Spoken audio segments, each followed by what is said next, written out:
Bonjour, au sommaire de cette nouvelle revue de presse, les taux de crédit immobilier, les mesures de simplification pour la retraite et l'assurance vie au plus haut.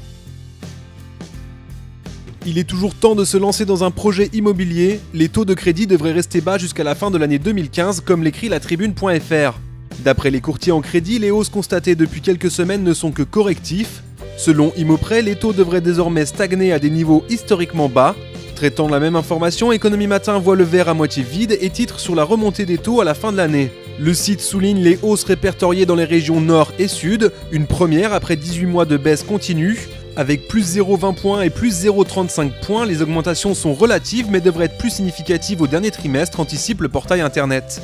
Pour ACE Crédit, en revanche, l'avenir est au maintien de taux au plancher. Le choc de simplification souhaité par François Hollande poursuit son avancée. Ce lundi, franceinter.fr évoque un rapport présenté par Thierry Mandon, le secrétaire d'État chargé de la réforme du pays. Parmi la batterie de mesures de simplification, certaines concernent les retraites complémentaires. Dès la fin de l'année, le site agircarco.fr proposera un simulateur en ligne pour calculer les droits à la retraite des salariés cadres et non cadres. Toutsurlaretraite.com note également la mise en place d'un guichet unique pour les démarches à effectuer avant le départ à la retraite. Jusqu'ici, les salariés devaient s'adresser à l'une des institutions de retraite complémentaires dont ils dépendent.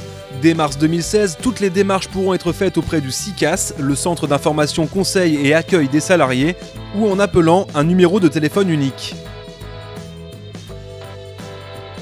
Cela devient habituel. Comme le rappellent les échos.fr, l'assurance vie vient de connaître son 16e mois dans le vert consécutif. En avril, la collecte nette a atteint 2,3 milliards d'euros d'après les statistiques mensuelles de l'Association française de l'assurance.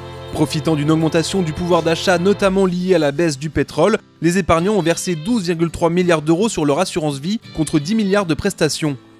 Le Figaro.fr ajoute que les Français s'orientent de plus en plus vers les contrats en unité de compte investis en actions.